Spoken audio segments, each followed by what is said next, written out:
Okay, so today I want to talk about the second postulate of quantum mechanics in this quantum field theory playlist.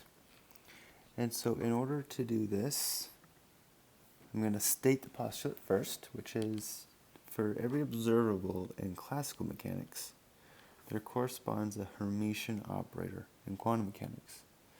So we've established so we're going to beat this postulate up a little bit to really understand why it's the case. Why is it the case that we are sort of promoting observables like energy and momentum and all this kind of stuff to operators in quantum mechanics? Well, what about the world of the really small makes your everyday run-of-the-mill observable in physics like energy and momentum turn into some sort of operator and not just a quantity or a value that you can measure.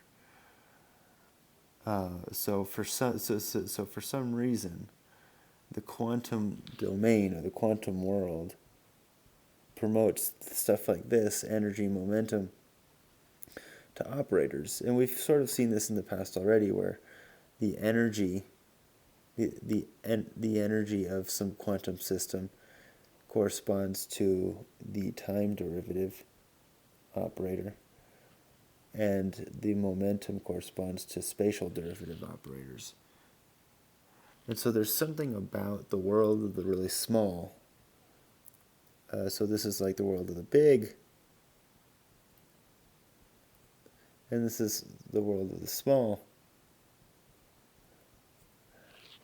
that has prompted us to take a look at these items or these things that we measure, these things that we can measure, and say, well, we want to turn these into operators. So what is it about the really small? What is it about going from describing things in terms of coordinates? So in the big world here, we describe things in terms of coordinates.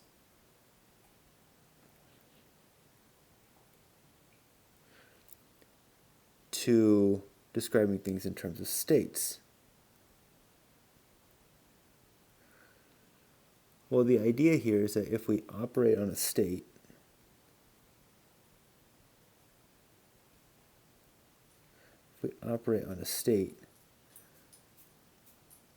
we get,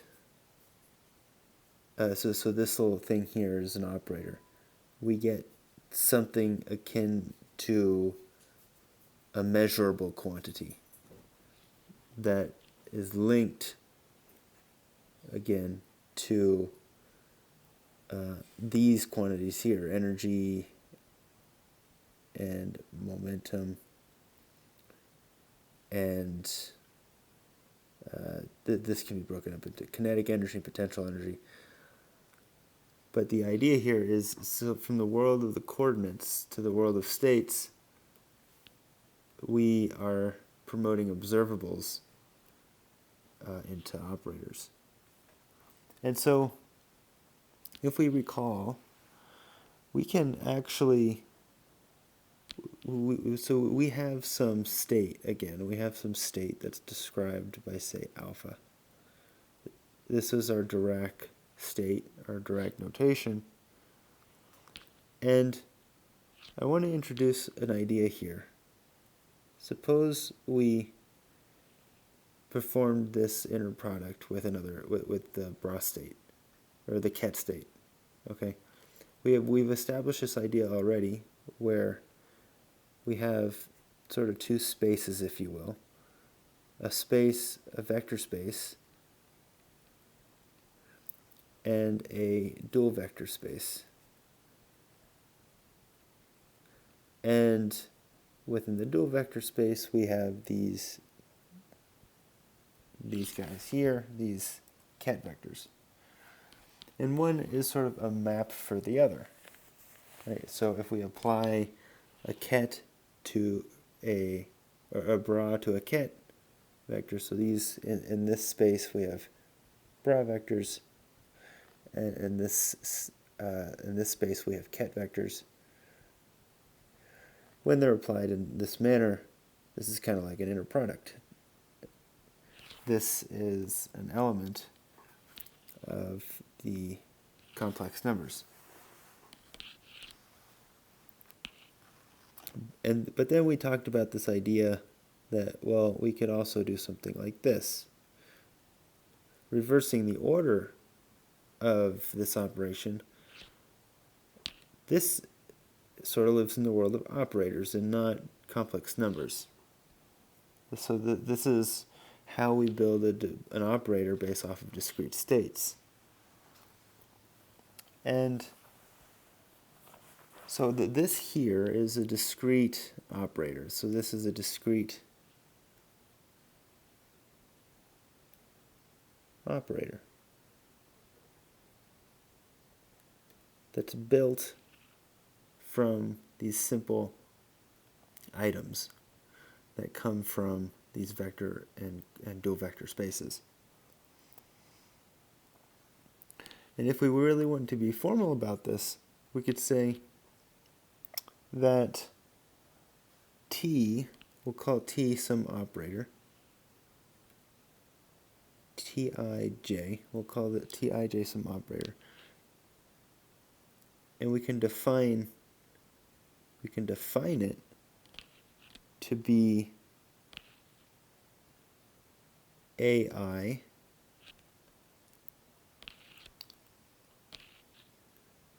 Bj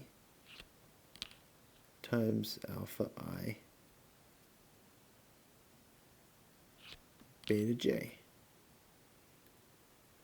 And this we're summing over i's and j's, in which case this is the operator. This is the operator right here. And these are coefficients in front of the operators. So this is like this AI is the coefficient for these basis vectors, and this Bj here is a coefficient on these basis vectors. And we are sort of, this is how we build a typical discrete operator in quantum mechanics. So we could sort of test the waters here. We could ask the question, what would happen if we say applied this operator to some vector? What would happen if we did something like this? Tij times some state gamma, or operating on some state gamma. Well, it would be all this stuff right here, sum over I and j of AI Bj times alpha I beta j times, again, this is just the operator here. We're summing over k in this case. And we're just expanding this out now, and it's in terms of its bases. And I'll call that k like that, where these are the basis vectors for gamma. And these are the coefficients in front of those basis vectors. So we can absolve all of this into a state that might look into something that would look like this. Where we sum over I, j, and k, and all these guys here, this a, b, and c, these are just coefficients, so they'll come out c, k. And then we have our alpha I, let's see if I can get this right, beta j, and gamma k. This right here, though, we'd said was a complex number. And so what we end up with is a complex number times a couple of more complex numbers times the basis vectors. This is the basis vector for our operator. So what we've done is, by virtue of operating on a state gamma, we've obtained a new state with a different basis. Right? So we've proven to ourselves now that something like this is indeed this is an object in our ket space, right? Whereas this item is sort of a commingling between the ket and the bra space, such that we can such that in this case we create an operator out of them. Right? So by defining an operator in this way, we can then show that if we applied it to any vector, we could have applied this to this sort of a bra vector, and we would have gotten a bra vector out in this calculation. And so we could therefore see that this is indeed an operator that behaves as if it was an operator. We've proven that. We can also consider this. Now this is something we'll come across a lot. So I'll suppress the I and the j here. And I will actually do this.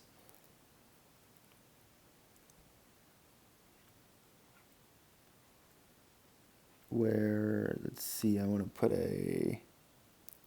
I'll just put in, I forgot what the name of that symbol was. This was a Greek symbol. But this right here this is what we call the matrix elements of the operator T. Okay, so the operator T can be written as Tij, or it can be written as this. And so this is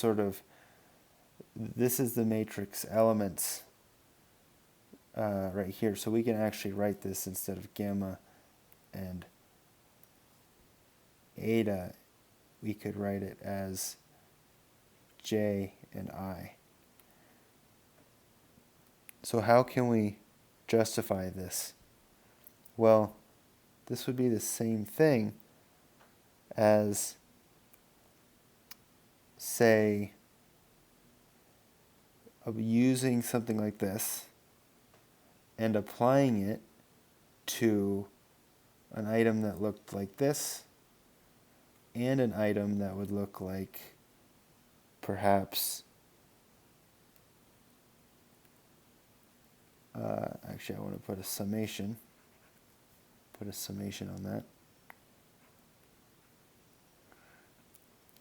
And we're doing I, and we have, say, y coefficients, yi. And we'll sum over I in this case. And then all of these guys right here, this can be put right in here. And what we end up getting is that this beta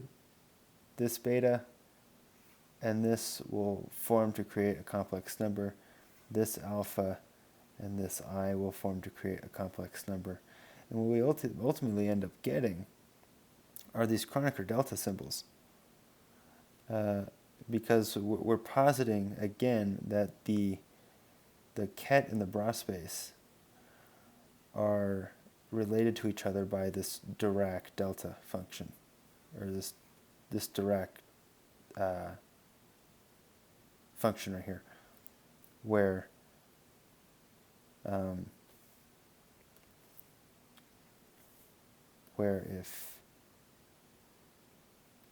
something like this is equal to 1, and something like this is equal to 0. So by virtue of stating that the bra and the ket spaces are orthogonal to one another, we ultimately end up getting we ultimately end up getting a bunch of numbers, AI, BI, or BJ, and then we have our CK and our YI. I is redundant because I put an I on the A as well, so I'll put a K already. I used K, put a Z. So these are Z states. So these are all just a bunch of numbers, but then we have these Kronecker delta symbols out here. So we had a Kronecker delta on the J and the K, and the I and the Z. So I, Z, and Kronecker delta on J and K. Okay, and this is, by virtue of having these Kronecker deltas out here, we can calculate what the individual matrix elements of this Ti are, or of this T operator is. Okay, so where does this bring us now? I want to compare now. Perhaps take for example this guy right here. Two states labeled by gamma and say eta. And we said that this was in the complex space. But when we sandwich an operator in between them, gamma and eta, it should be something more like this. This is all, these are matrix elements. So again, the matrix elements are complex numbers. So this is a complex number as well. But these are matrix elements, and this is just sort of like this inner product. But nevertheless, matrix elements themselves are complex numbers. So by virtue of putting a T or an operator in there, that doesn't really do much, but what it does tell us is that, again, probabilities are what we measure. So this is a probability that this state labeled, this state right here, is, what's the probability? We can ask the question, what's the probability of this state? What's the probability of this ket state being similar to this gamma state? And the only difference between these two, the only interpretational difference between these two, is that for this one, we would ask the question of what's the likelihood or what's the probability of transitioning from this state to this state, because we have an operator that facilitates this transition. So this is kind of like a probability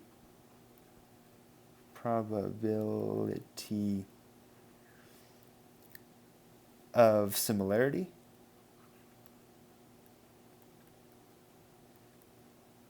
Similarity. And this is sort of a probability of transition.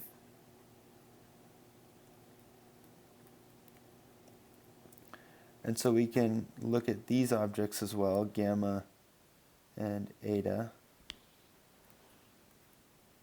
This object here, this is a probability amplitude of similarity, and this object here is, this object right here is the probability amplitude of the transition.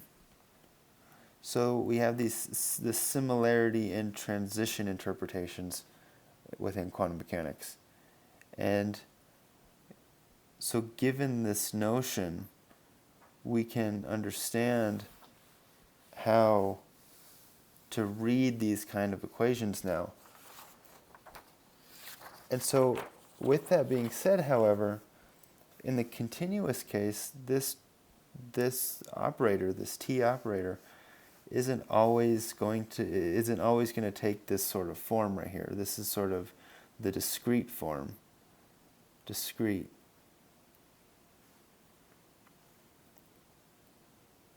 this is sort of the discrete form right here. In the continuous form, we have operators that look more like this. We have position operators. So actually, I'll just write continuous up here just to help us distinguish. So in the continuous form, and when we talk about continuous, we'll talk about this a little bit later, what it means to be continuous in quantum mechanics and quantum field theory.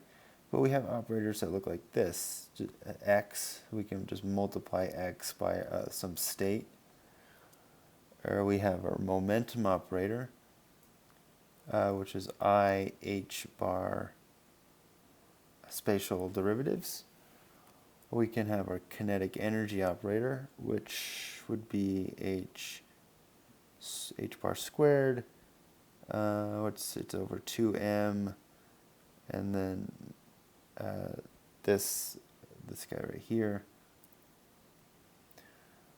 We can also have our potential energy operator. Looks like that. And we have also our various angular momentum operators, which are cross products between the different components of the spatial derivative. So we have stuff like negative I H bar on Y times D Z dz minus z d dy. So this is our angular momentum in the x direction. So this is our angular momentum operator in the x coordinate. Then we have our IH bar on x d dz minus z d dx, and this is our angular momentum in the y. But these, you can see, so these derivatives, these spatial derivatives, these can just apply to continuous functions, right? So we have this discrete form and this continuous form, and these all, what it means to be continuous in this case is that when we'll talk about this later in the next postulate, but the idea here is that all of these have continuous spectra. This is what it means to be continuous. They all have continuous spectra. So all have continuous spectra.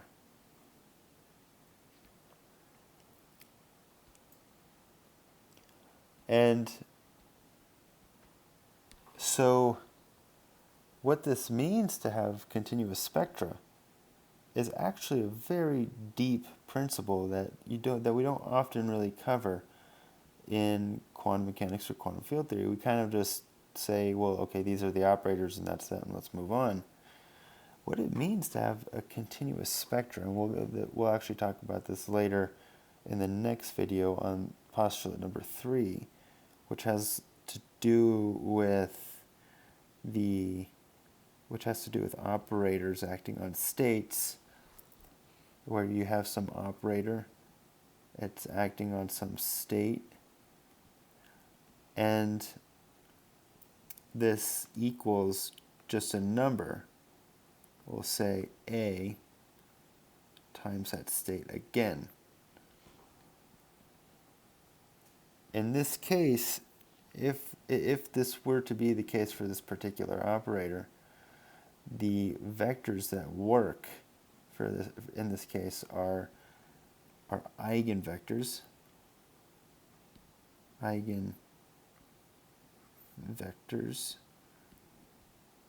So that's these guys right here.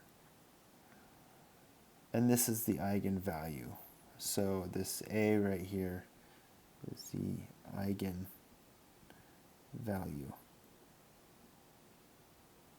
right there. and the eigenvectors, or eigenkets in this case, span some space. So we define an operator, and with the operator comes some baggage. So with the operator comes some baggage, namely a set of kets, so a set of ket vectors that define some vector space. Okay. And so again, we define some operator, and with the operator comes some baggage. And the baggage is, we have a vector space. We've developed a vector space that's associated with an operator. Okay. And that vector space is only spanned by its eigenkets, or its eigenvectors. So we could have this vector space where we have, I'll do this in a different color, where we have, this is one eigenket that works for the operator. We'll call this psi1. Actually, that might be a little bit confusing, but this is another eigenket that works. We'll call this phi, and this is another eigenket that works for this operator. And we'll call this gamma. So these all work, and we could have n number. We can have n number of eigenkets that are associated with this vector. So this has its own little dimensionality to it, right? And when we're talking about continuous, operators, we mean to say that this vector space is multidimensional. This vector space is multidimensional. So it's got tons and tons of dimensions to it, and it's got an infinite number of dimensions to it. We can't specify how many dimensions or how many components are actually associated with these continuous operators. Right? And I'll talk about this a little bit more, but that's sort of what it means. So to wrap this up, I don't want this to go on for too long. We've been developing a picture, and the picture is we have some space. Okay, and within that, we define that space as being being described by coordinates, in which the coordinates are described by states. Okay, and within each one of these points that's described by a state, we said, okay, we have some Lagrangian. We haven't really talked about Lagrangians yet, but we will. And we have perhaps also some Hamiltonian. Okay, so we have these important objects here that we need to remember. We also have real numbers, but in this case, in the quantum case, we have these complex numbers. Okay, so we have complex numbers, and the complex numbers tell us something about the probabilities. So I'll just say something like this, maybe P. So it's not R, and not C, but it is sort of C. But we're saying C is, just to keep this at the top of our minds, we're saying the probability is complex, and by squaring it we get the probability amplitude. But then we also have these operators, and then we're getting back to postulate number 2 here. We have these operators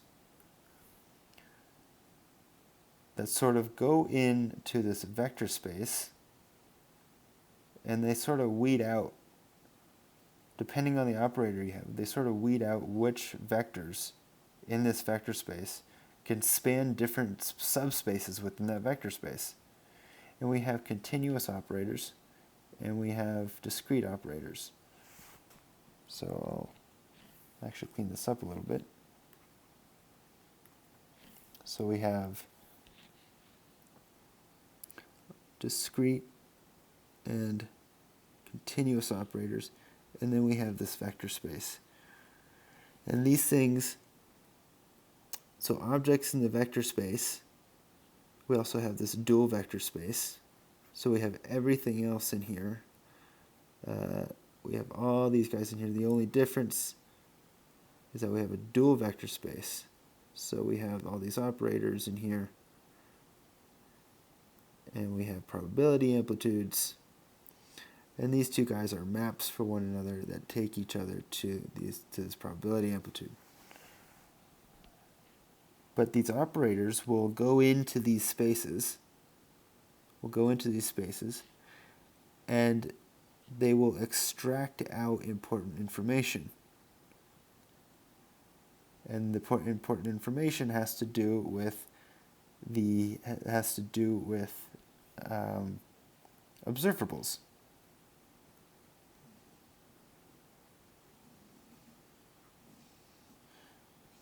Right, so you can sort of think of this now as at every location in space we have these little tiny operators that reach into this little bin of vectors that exist in this vector space, and that by virtue of this eigenvector equation here, they extract observables out. They extract the spectra of observables out that correspond to their action on the vector space. All right, so this is sort of the picture. I think what I might do within the next few videos is to clean up this picture right here. So this picture right here, we want to clean up, and we want to talk about it a little bit more in depth before we sort of move on.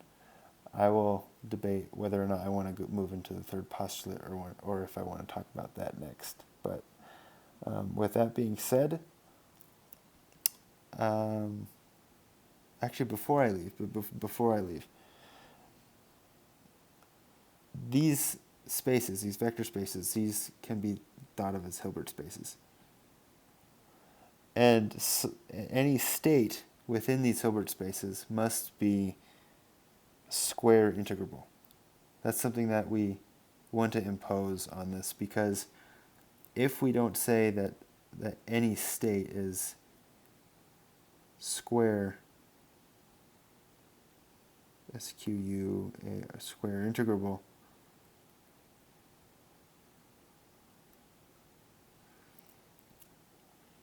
then we leave ourselves open to not having probabilities summate to 1.